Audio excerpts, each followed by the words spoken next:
In North Korea, you cannot go from one city to another freely. You must first get permission from the government. If you try to go to another country without government permission, you will be killed. They use an intranet instead of the internet. Social media does not exist here. If you or any of your relatives commit a crime, even if your grandfather committed a crime, 3 generations will suffer the punishment. Because of a small mistake of yours, your whole family may end up in prison. It goes as far as putting a small child in jail. People are treated worse than animals here. This is the most heavily guarded border on Earth. One wrong move means death. Not just for you, but for your entire bloodline. This is the Democratic People's Republic of Korea, a nation where the word democratic is its first and most profound lie. In 1981, a pregnant woman was imprisoned in Camp 14, a political prison. Her crime? A relative's betrayal. Her son, Shin Dong-hyuk, was born within those walls. He grew up knowing nothing but barbed wire and brutality. The state had declared his bloodline impure.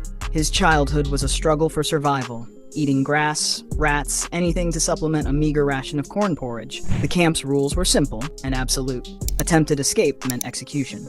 Hearing of an escape plan and not reporting it also meant execution. At 13, Shin overheard his mother and brother plotting to flee. Desperate and naive, he reported them to the guards, hoping for an extra scrap of food. 7 months later, he was forced to watch as his mother was hanged and his brother was shot. For the next 6 months, he was tortured mercilessly. His reward for loyalty was the annihilation of his family. In 2005, he made his own desperate bid for freedom. Against all odds, he succeeded. His testimony to the world would become a window into the most controlled society on Earth.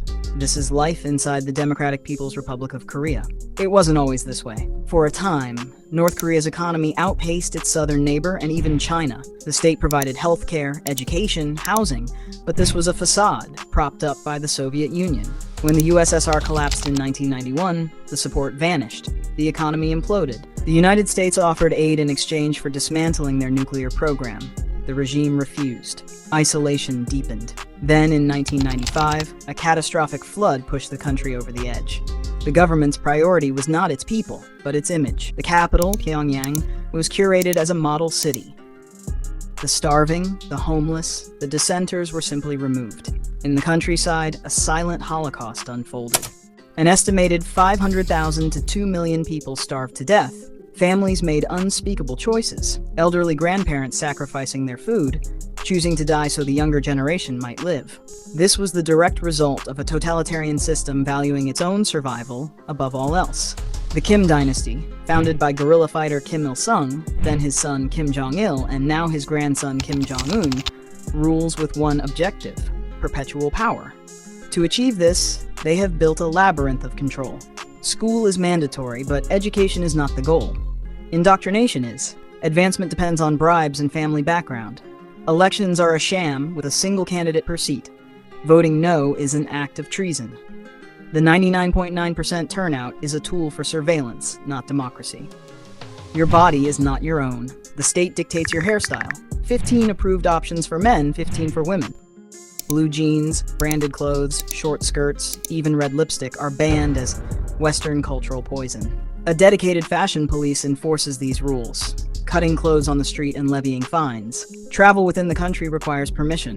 Leaving the country without it is treason, punishable by death for 3 generations of your family. After COVID, border guards received shoot-on-sight orders. There is no internet as we know it, only a heavily monitored intranet. Smartphones are preloaded with surveillance software that takes random screenshots and sends them to the government. But the people have found a crack in the system: the black market. Smuggled USB drives containing South Korean dramas and Hollywood films are their window to the outside world. Getting caught means years in a labor camp, or even public execution. Yet the demand is insatiable. In a country that bans religion, the Kim family has become a divine trinity. Portraits of the first 2 leaders are mandatory in every home, office, and public space. They are the ever-watching Big Brother. Protecting these portraits is more important than protecting your own life. There are documented cases of people being investigated for saving their children from a fire, instead of the state-mandated pictures. From birth, every North Korean is classified into one of 3 castes: the loyal core, the suspect wavering, or the enemy hostile. This songbun determines everything: where you live, your job, your food rations. Those from the hostile class are banned from the showcase capital, Pyongyang. This system is enforced by fear and a vast network of secret police. They turn society against itself. Neighbors spy on neighbors. Children are encouraged to report their parents. You cannot trust anyone, not even your own family. The ultimate tool of control is the political prison camp. For the crime of a relative, up to 3 generations of a family can be imprisoned. Inside, it's a slow death sentence. Prisoners work 18-hour days in mines and fields, fed barely enough to survive. An estimated 40% die of starvation, forced to eat grass, rats, and pig feed. Escape is nearly impossible, met by electric fences and guards ordered to shoot to kill. A United Nations inquiry concluded that the scale of these human rights violations is without parallel in the contemporary world, drawing direct comparisons to the Nazis. But even the most rigid dictatorship cannot suppress the human spirit forever. And in North Korea, the most potent force for change has come from an unexpected quarter.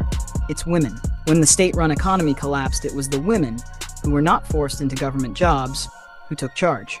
They created a network of black markets, known as jangmadang. Today, these markets are the real economy, and women are the primary breadwinners in over 70% of households. The regime tried to crush them, but the markets were too vital. In 2009, the government attempted a currency reform to wipe out private wealth. The public outrage was so fierce, the regime was forced to back down, a rare and significant humiliation. The jangmadang are more than just markets. They are hubs of information. Here, smuggled USB sticks circulate freely. It is estimated that 81% of North Korean defectors had access to these drives, and 98% of those drives contained illegal foreign media.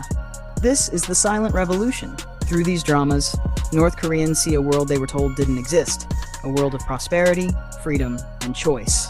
The regime's decades of propaganda are shattering. And as people engage in these illegal activities together, something else is growing. Trust. Watching a forbidden film with a friend creates a bond. It forges a new unity that undermines the state's culture of suspicion and fear. Kim Jong-un's grip is weakening. The tools of his power are being turned against him. Cruelty is being met with ingenuity. Propaganda is being defeated by a glimpse of truth. Forced distrust is being replaced by forged trust.